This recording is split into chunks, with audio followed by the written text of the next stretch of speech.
Theravada collection on monastic law, a translation of the Pali Vinaya Pitaka into English, translated by Bhikkhu Brahmali and read by Angus Cargill. The section on You May Go. On the invitation day, you may go from a monastery with monks to a monastery with monks who belong to the same Buddhist sect, if you know you'll get there on the same day. On the invitation day, you may go from a monastery with monks to a non-monastery with monks, to a monastery or a non-monastery with monks who belong to the same Buddhist sect, if you know you'll get there on the same day. On the invitation day, you may go from a non-monastery with monks to a monastery with monks, to a non-monastery with monks, to a monastery or a non-monastery with monks who belong to the same Buddhist sect, if you know you'll get there on the same day. On the invitation day, you may go from a monastery or a non-monastery with monks to a monastery with monks, to a non-monastery with monks, to a monastery or a non-monastery with monks who belong to the same Buddhist sect, if you know you'll get there on the same day. The showing of persons to be avoided. You shouldn't do the invitation ceremony with a nun seated in the gathering. If you do, you commit an offence of wrong conduct.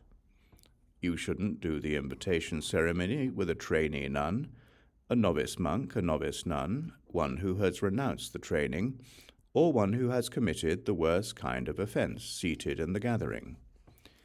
If you do, you commit an offence of wrong conduct. You shouldn't do the invitation ceremony with one who has been ejected for not recognizing an offence seated in the gathering. If you do, you should be dealt with according to the rule. You shouldn't do the invitation ceremony with one who has been ejected for not making amends for an offence seated in the gathering, or with one who has been ejected for not giving up a bad view seated in the gathering. If you do, you should be dealt with according to the rule. You shouldn't do the invitation ceremony with a pandaka seated in the gathering. If you do, you commit an offence of wrong conduct.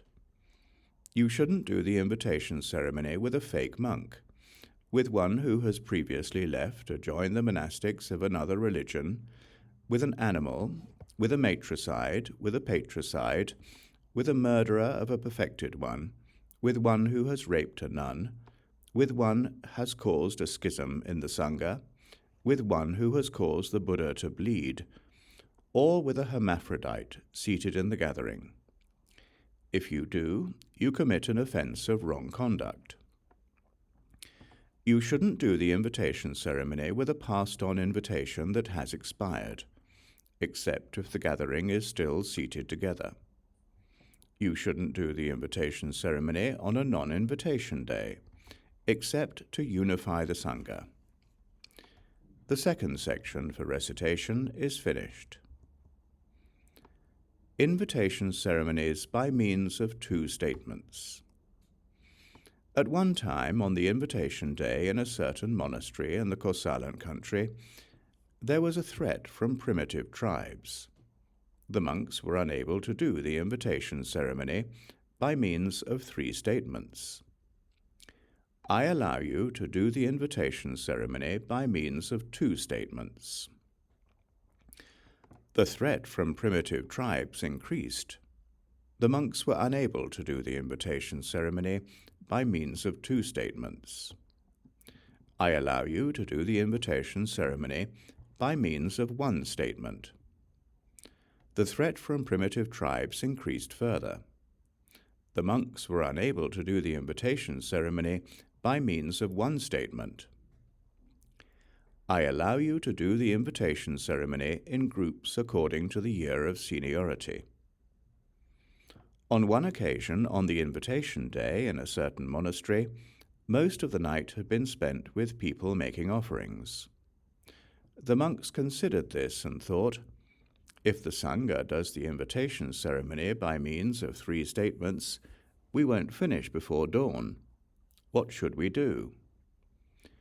In such a case, a competent and capable monk should inform the Sangha, "Please, Venerables, I ask the Sangha to listen. Most of the night has been spent with people making offerings. If the Sangha does the invitation ceremony by means of 3 statements, we won't finish before dawn. If the Sangha is ready, it should do the invitation ceremony by means of 2 statements. Or, if the Sangha is ready, it should do the invitation ceremony by means of 1 statement. Or, if the Sangha is ready, it should do the invitation ceremony in groups according to the year of seniority. It may happen on the invitation day that most of the night in a monastery is spent with monks giving teachings, with experts on the discourses reciting discourses, with experts on the monastic law discussing the monastic law, with expounders of the teaching discussing the teaching, or with the monks arguing. If the monks consider this and think, if the Sangha does the invitation ceremony by means of 3 statements, we won't finish before dawn, then a competent and capable monk should inform the Sangha, "Please, Venerables, I ask the Sangha to listen. Most of the night has been spent with the monks arguing. If the Sangha does the invitation ceremony by means of 3 statements, we won't finish before dawn. If the Sangha is ready, it should do the invitation ceremony by means of 2 statements. Or, if the Sangha is ready, it should do the invitation ceremony by means of 1 statement. Or, if the Sangha is ready, it should do the invitation ceremony in groups, according to the year of seniority." At one time, on the invitation day in a certain monastery in the Kosalan country, a large Sangha of monks had gathered. Just then a storm was approaching, but they only had a small sheltered area. The monks considered this and thought, if the Sangha does the invitation ceremony by means of 3 statements, we won't finish before it starts raining. What should we do? They told the Buddha. In such a case, a competent and capable monk should inform the Sangha, "Please, Venerables, I ask the Sangha to listen. This large Sangha of monks has gathered. A storm is approaching, but we only have a small sheltered area. If the Sangha does the invitation ceremony by means of 3 statements, we won't finish before it starts raining. If the Sangha is ready, it should do the invitation ceremony by means of 2 statements. Or, if the Sangha is ready, it should do the invitation ceremony by means of 1 statement. Or, if the Sangha is ready, it should do the invitation ceremony in groups according to the year of seniority. It may happen on the invitation day in a certain monastery that there is a threat from kings, from bandits, from fire, from water, from humans, from spirits, from predatory animals, or from creeping animals, or there is a threat to life or a threat to the monastic life.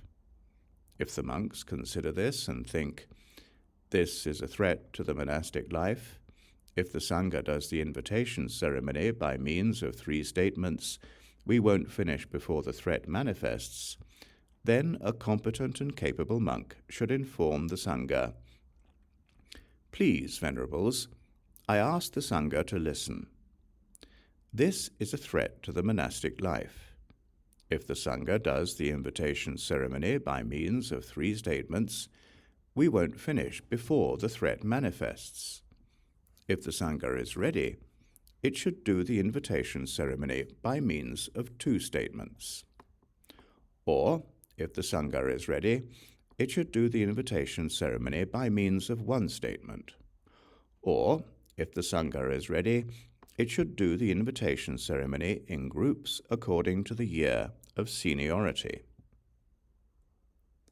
The cancellation of the invitation. At that time, the monks from the group of 6 invited correction while having uncleared offences. You shouldn't invite correction if you have uncleared offences. If you do, you commit an offence of wrong conduct. If anyone invites correction with an uncleared offence, you should get their permission and then accuse them of an offence. Soon afterwards, when asked for permission, the monks from the group of 6 refuse to give it. If anyone doesn't give their permission, you should cancel their invitation, and it should be cancelled like this. On the invitation day, whether the 14th or the 15th, in the midst of the Sangha and in the presence of that person, you should announce, "Please, Venerables, I ask the Sangha to listen. Such and such a person has uncleared offences. I cancel their invitation." The invitation ceremony shouldn't be done in their presence. Their invitation has then been cancelled. Improper cancellation of the invitation. On one occasion, the monks from the group of 6, thinking to act before the good monks cancelled their invitation, but having no reason for doing so, cancelled the invitation of pure monks who had not committed any offences. They also cancelled the invitation of those who already had invited. When there is no reason for doing so, you shouldn't cancel the invitation of pure monks who haven't committed any offences. If you do, you commit an offence of wrong conduct, and you shouldn't cancel the invitation of those who already have invited. If you do, you commit an offence of wrong conduct. And this is how the invitation is cancelled and how it isn't cancelled. If the invitation is cancelled after a 3-statement invitation has been spoken and concluded, then it's not cancelled. If the invitation is cancelled after a 2-statement invitation, after a 1-statement invitation, after an invitation done in groups according to the year of seniority has been spoken and concluded, then it's not cancelled. If the invitation is cancelled when a 3-statement invitation hasn't yet been concluded, then it's cancelled. If the invitation is cancelled when a 2-statement invitation, when a 1-statement invitation, when an invitation done in groups according to the year of seniority hasn't yet been concluded, then it's cancelled. It may happen on the invitation day that a monk cancels a second monk's invitation. If other monks know about the first monk, this venerable is impure in bodily conduct, verbal conduct, and livelihood. He's ignorant and incompetent, incapable of answering properly when questioned. Then they should press him by saying, "Enough. No more arguing and disputing." And the Sangha should then do the invitation ceremony. It may happen on the invitation day that a monk cancels a second monk's invitation. If other monks know about the first monk, this venerable is pure in bodily conduct, but impure in verbal conduct and livelihood. He's ignorant and incompetent, incapable of answering properly when questioned. Then they should press him by saying, "Enough. No more arguing and disputing." And the Sangha should then do the invitation ceremony. It may happen on the invitation day that a monk cancels a second monk's invitation. If other monks know about the first monk, this venerable is pure in bodily conduct and verbal conduct, but impure in livelihood. He's ignorant and incompetent, incapable of answering properly when questioned. Then they should press him by saying, "Enough. No more arguing and disputing." And the Sangha should then do the invitation ceremony. It may happen on the invitation day that a monk cancels a second monk's invitation. If other monks know about the first monk, this venerable is pure in bodily conduct, verbal conduct, and livelihood, but he's ignorant and incompetent, incapable of answering properly when questioned. Then they should press him by saying, "Enough. No more arguing and disputing." and the Sangha should then do the invitation ceremony. Questioning of the accusing monk. It may happen on the invitation day that a monk cancels a second monk's invitation. If other monks know about the first monk, this venerable is pure in bodily conduct, verbal conduct, and livelihood. He's knowledgeable and competent, capable of answering properly when questioned. Then they should say to him, "Are you cancelling this monk's invitation because he has failed in morality, in conduct, or in view?" If he says, "I'm cancelling it because he has failed in morality," "I'm cancelling it because he has failed in conduct," or "I'm cancelling it because he has failed in view," he should be asked, "Do you know what failure in morality is? Do you know what failure in conduct is? Or do you know what failure in view is?" If he says, "I do," he should be asked what they are. If he says, "The 4 offences entailing expulsion and the 13 entailing suspension are failure in morality," the serious offences, the offences entailing confession, the offences entailing acknowledgement, the offences of wrong conduct, and the offences of wrong speech are failure in conduct. Wrong views and extreme views are failure in view. He should be asked, "Are you cancelling this monk's invitation because of what you have seen, what you have heard, or what you suspect?" If he says, "I'm cancelling it because of what I've seen," "I'm cancelling it because of what I've heard," or "I'm cancelling it because of what I suspect," he should be asked, "Since you're cancelling this monk's invitation because of what you've seen, what have you seen? How did you see it? When did you see it? Where did you see it? Did you see him commit an offence entailing expulsion, an offence entailing suspension, a serious offence, an offence entailing confession, an offence entailing acknowledgement, an offence of wrong conduct, or an offence of wrong speech? Where were you? Where was this monk? What were you doing? What was this monk doing?" If he says, "I didn't cancel this monk's invitation because of what I've seen, but because of what I've heard," he should be asked, "Since you're cancelling this monk's invitation because of what you have heard, what have you heard? How did you hear it? When did you hear it? Where did you hear it? Did you hear that he's committed an offence entailing expulsion, an offence entailing suspension, a serious offence, an offence entailing confession, an offence entailing acknowledgement, an offence of wrong conduct, or an offence of wrong speech? Did you hear it from a monk, a nun, a trainee nun, a novice monk, a novice nun, a male lay follower, or a female lay follower? Or did you hear it from kings, a king's officials, the monastics of another religion, or the lay followers of another religion?" If he says, "I didn't cancel this monk's invitation because of what I've heard, but because of what I suspect," he should be asked, "Since you're cancelling this monk's invitation because of suspicion, what do you suspect? How do you suspect it? When did you suspect it? Where did you suspect it?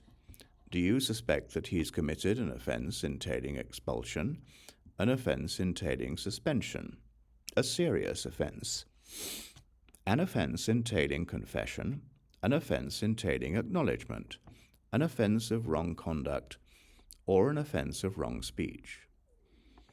Do you suspect it after hearing about it from a monk, a nun, a trainee nun, a novice monk, a novice nun, a male lay follower, or a female lay follower?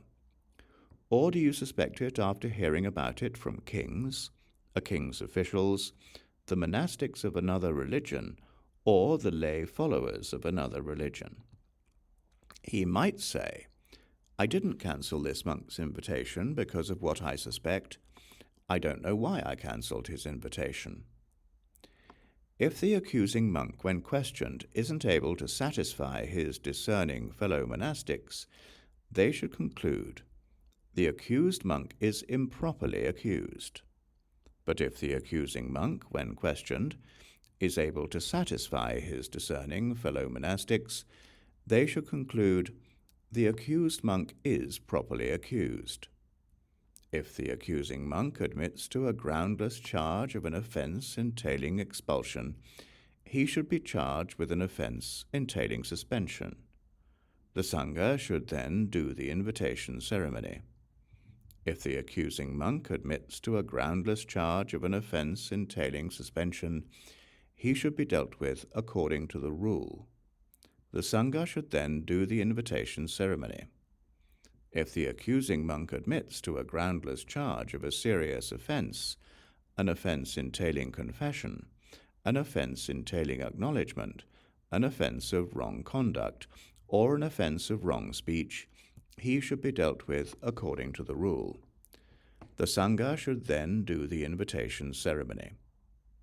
If the accused monk admits to having committed an offence entailing expulsion, he should be expelled.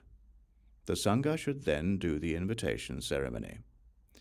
If the accused monk admits to having committed an offence entailing suspension, he should be charged with that offence.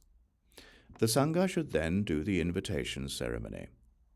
If the accused monk admits to having committed a serious offence, an offence entailing confession, an offence entailing acknowledgement, an offence of wrong conduct, or an offence of wrong speech, he should be dealt with according to the rule. The Sangha should then do the invitation ceremony. Grounds for a serious offence, etc. On the invitation day, a monk may have committed a serious offence. Some monks regard it as a serious offence, but others as an offence entailing suspension. The monks who regard it as a serious offence should take that monk aside and deal with him according to the rule. They should then approach the Sangha and say, "This monk has made amends for the offence he's committed." If the Sangha is ready, it should do the invitation ceremony. On the invitation day, a monk may have committed a serious offence. Some monks regard it as a serious offence, but others as an offence entailing confession.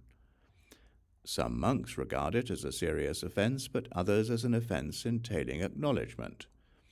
Some monks regard it as a serious offence, but others as an offence of wrong conduct. Some monks regard it as a serious offence, but others as an offence of wrong speech. The monks who regard it as a serious offence should take that monk aside and deal with him according to the rule. They should then approach the Sangha and say, "This monk has made amends for the offence he's committed." If the Sangha is ready, it should do the invitation ceremony. On the invitation day, a monk may have committed an offence entailing confession, an offence entailing acknowledgement, an offence of wrong conduct, an offence of wrong speech. Some monks regard it as an offence of wrong speech, but others as an offence entailing suspension. The monks who regard it as an offence of wrong speech should take that monk aside and deal with him according to the rule. They should then approach the Sangha and say, "This monk has made amends for the offence he's committed." If the Sangha is ready, it should do the invitation ceremony. On the invitation day, a monk may have committed an offence of wrong speech. Some monks regard it as an offence of wrong speech, but others as a serious offence. Some monks regard it as an offence of wrong speech, but others as an offence entailing confession. Some monks regard it as an offence of wrong speech, but others as an offence entailing acknowledgement. Some monks regard it as an offence of wrong speech, but others as an offence of wrong conduct. The monks who regard it as an offence of wrong speech should take that monk aside and deal with him according to the rule. They should then approach the Sangha and say, "This monk has made amends for the offence he's committed." If the Sangha is ready, it should do the invitation ceremony. setting aside an offence, etc. It may happen on the invitation day that a monk announces in the midst of the Sangha, "Please, Venerables, I ask the Sangha to listen. I know about an offence, but not who the offender is."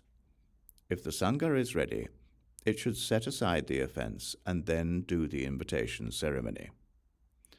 They should say to him, "The Buddha has laid down a rule that the invitation ceremony is for monks who are pure. If you know the offence but not the offender, then say now who it is that you suspect."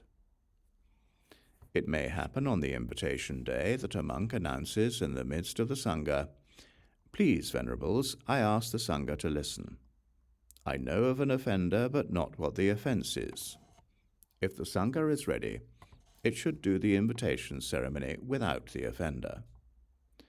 They should say to him, "The Buddha has laid down a rule that the invitation ceremony should be done in a complete assembly.